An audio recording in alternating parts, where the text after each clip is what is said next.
The loss of tigers in Sariska, Rajasthan in 2004 was actually a result of something that was seriously taking shape all over the world in the beginning of this century.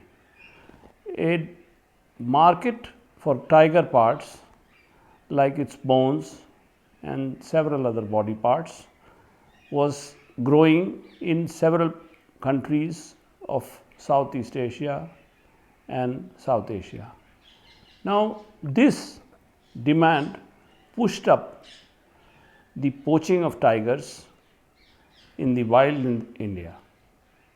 Now, Indian government, for the first time after the loss of tigers in 2004, formed a very high power committee to look into the management strategy that is to be now developed for conservation and protection of tigers against mass poaching in several tiger reserves in the country. Now, Rajasthan, for the first time, planned out its strategy how to reintroduce tigers back in a habitat that had suffered this loss. That is how Sariska planning started in the year 2005. The state government constituted a very high power committee of experts in the field of wildlife, particularly tiger, and they sat together, devised a model, a protocol was placed before the Wildlife Institute of India, and they ultimately narrowed down to the fact that tigers have to be brought in from the same genetic pool to which they had been here in Sariska. The closest relatives were found to be in either Ranthambore or Bandhavgarh. So, we had two alternatives with us, either to bring tigers and reintroduce after improving the habitat of Sariska, and also devising a new strategy to have a long-term conservation plan for the tigers. With this view, Government of India also modified the Act in the year 2006. So, several things were done as a result of Sariska tragedy, and one by one they fitted into the place, and ultimately in the year 2008 we could take two tigers from Ranthambore, fly them to Sariska and reintroduce them through a soft release as decided and as strategized in the IUCN guidelines. Now, this was a new chapter in the history of conservation because tigers had never been in the past reintroduced to a new habitat to which they did not belong. This has definitely shown us the way to go ahead and plan out things, because such recurrences could be there. The growing pressures on the habitat of the tiger has resulted into the animal being cornered at several points. Now, this will definitely give us a way how to plan out, how to shift tigers and move them to new areas, reload the habitats after setting into improvement, and definitely better conditions for the animal to survive on a long-term basis. The relocation of tiger has also shown us a way to reload animal populations of threatened species in habitats where they were found earlier. Now, these kind of experiments will have to be taken up wherever we have an improved habitat for the species that was lost some time back in history. So, tiger reintroduction in a way has shown us a very, it's a leading light for conservation of threatened species in the world.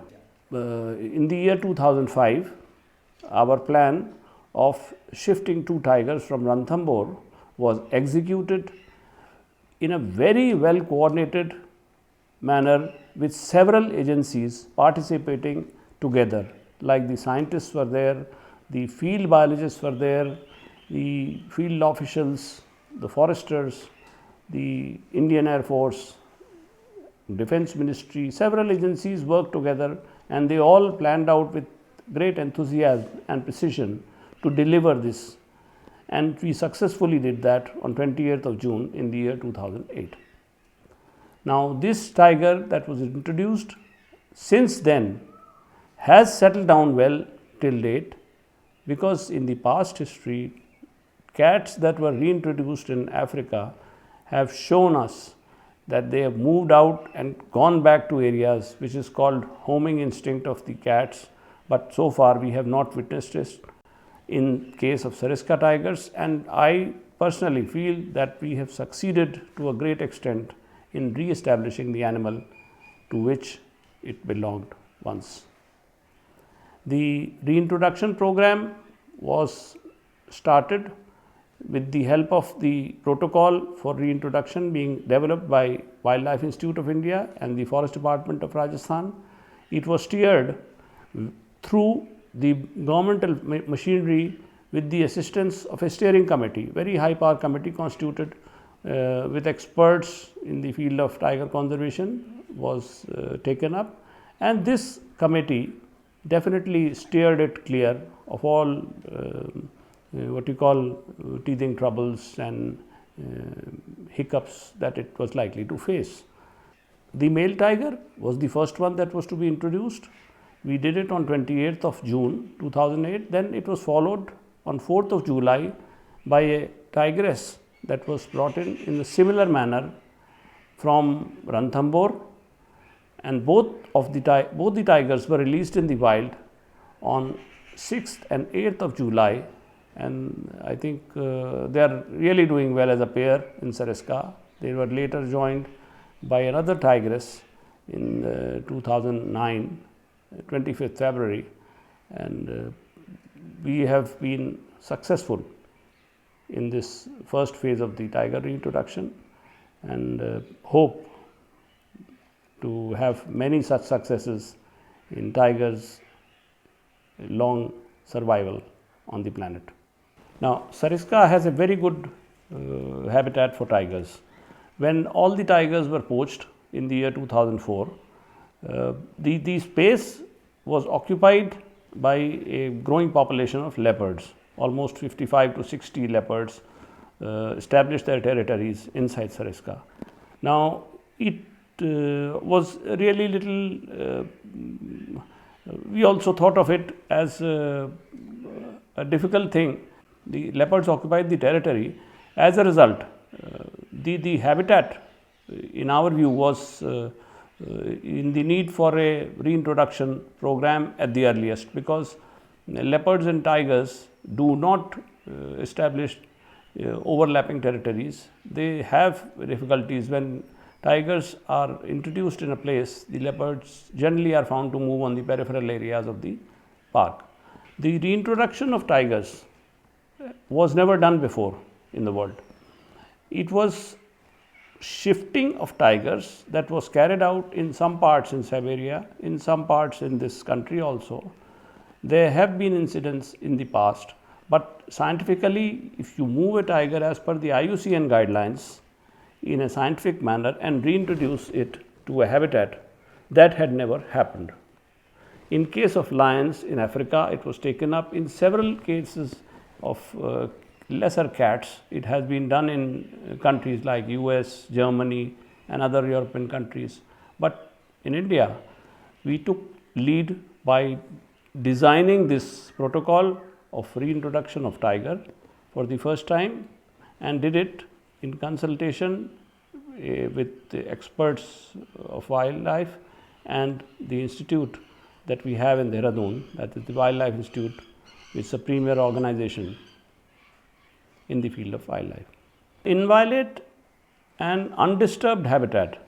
Tigers are supposed to be very good breeders, and perhaps you would agree with me that in the year 2005, the census reported somewhere around 25 to 26 tigers in Ranthambore. Since then, the overall protection provided to the habitat has resulted into a baby boom. We all know in 2006-07, almost 14 cubs were born in Ranthambore, and the population has shot up to 40. Now, this growth in population has helped us to pick out animals which are available for translocation to Sariska. Now, Ranthambore population in no way is going to be affected with the reintroduction of animals from Sariska, from Ranthambore to Sariska. The reintroduction of tiger from Ranthambore to Sariska in no way is going to affect the population of Ranthambore. The reintroduction of tiger from Ranthambore to Sariska has shown us a way to take up several such measures across the board in different national parks and sanctuaries where we lose animals, the threatened ones in particular, and bring them from places where they are found in larger numbers and where they are available for systematic and scientific translocation. So, this reintroduction of animals from one place to another would be highly beneficial for long-term conservation of threatened species in the country. The whistle was blown in Sariska in the month of November 2004, when two young scientists who were working in the field, they discovered that no tiger pug marks were being found on a regular basis by the trackers in the park. Now, the government immediately acted upon that information and they pieced together and constituted a committee, and that was headed by me, and I definitely had a support of several of these people, and we came out after thorough examination and combing of the area and several other steps that we took to find out that there were no tigers left and they had been poached. And we could simultaneously arrest several key offenders who were involved in poaching, including the main kingpins, including the big ones like Sansar Chand and others whom we have heard of. And with that, I think the curtain was drawn on Sariska and the new chapter of planning out the reintroduction program was started. Tiger conservation was initiated, as we all know, way back in 1972 with the Parliament passing the Act in 1972. Now, this was known as the Wildlife Act. It had stringent provisions for protection of scheduled animals which were threatened, like tiger, leopard, rhino, elephant, etc. Now, these large mammals, of which the habitat was being systematically encroached upon by human development, or you can say the destruction of their habitat, loss of their habitat, because of growth in population, because of developmental agenda and several other things which were counterproductive to the needs of the animals. Now, this was totally changed in the year 2005. After Sariska, it was for the first time realized that the act was not enough to protect the tiger, because across the board in several sanctuaries poaching had been taking place, and in the court several cases were lingering on. There was not enough strength in the act to take strong measures against the poachers and die-hard poachers. Now, this forced the government to take several important measures, including the amendment in the Act in the year 2006, the creation of an apex body, that was National Tiger Conservation Authority, and for the first time a Wildlife Crime Control Bureau has been constituted by the country. So, such positive steps that have been taken by the federal government are, nowhere in the world I think so much of focus has been given on tiger the way we have done it in our country. And this has been a watershed, in fact, for, I believe, the conservation of tiger, and it will definitely survive on a long-term basis on account of several measures that have been taken up by the government. The tragedy of Sariska shook the entire wildlife conservation world, and almost everyone was concerned about long-term survival of tiger. The Prime Minister himself visited Ranthambore, held a meeting on 21st of May in 2005. He called all the people from different tiger reserves, all the state heads of wildlife, several wildlife experts, and including eminent persons who had worked in this field earlier. And with that, he wanted a new kind of synergy, a strategy to be developed for taking steps to protect this precious animal. Tiger has been very dear to India historically, religiously, and also an animal that is, I think, one of the rarest in its charisma and beauty. Now, with Prime Minister paying so much of attention, you can very well realize the result that came out of it. He constituted a high power committee, followed by the birth of an organization known as the National Tiger Conservation Authority. A Wildlife Crime Control Bureau was formed, and steps were taken in almost all tiger reserves simultaneously to provide scaled up protection. A red alert was sounded in the entire country to hold and arrest poachers wherever they are. The borders of this country were scanned by border security force, reserve police, and every machinery in the country was geared up and sensitized to the problem of tiger poaching that was taking place for the last 3-4 years before 2005.